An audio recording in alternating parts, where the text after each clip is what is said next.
Aimez-vous les statistiques? En voici une. Lorsque nous prions le chapelet, nous récitons une fois le « Je crois en Dieu ». 5 plus 1, 6 fois le Notre Père. 5 plus 1, 6 fois le Gloire au Père. Mais 50 plus 3, 53, Je vous salue Marie. De très loin, le « Je vous salue Marie » est la partie la plus importante du rosaire. Or, la partie principale de cette prière est, sans aucun doute, la salutation angélique, les paroles de l'archange Saint Gabriel à Notre-Dame.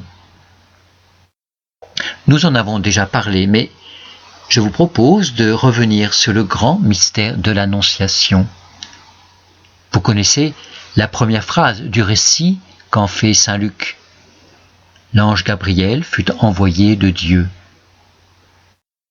Dites-moi, cela va-t-il de soi que Dieu confie à un ange le soin d'exprimer à Marie son plan de salut et son invitation à la maternité divine?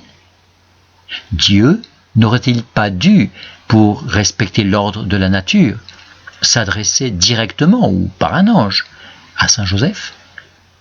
Saint Joseph était l'époux légal de la Sainte Vierge et chef de la Sainte Famille.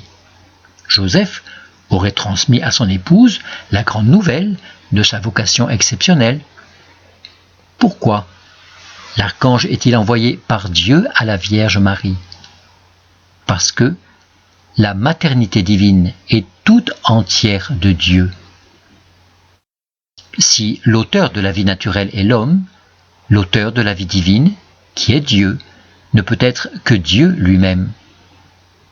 Dans le cas de Notre-Dame, la fécondité, même physique, devait avoir lieu sans l'intervention d'un homme.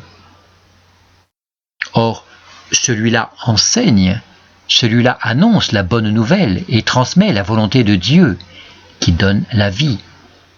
Celui-là a l'autorité, prend l'initiative, donne la mission qui donne la vie.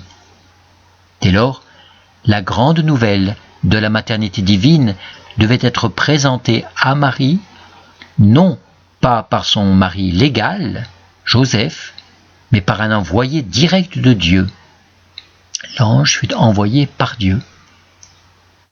Le parallèle avec la naissance de Saint Jean-Baptiste éclaire ce procédé divin.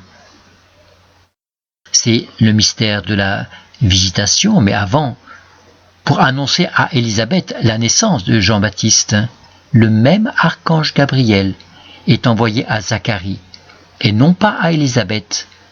Il est envoyé au mari, et non à la femme, car Zacharie devait être le père naturel de cet enfant béni.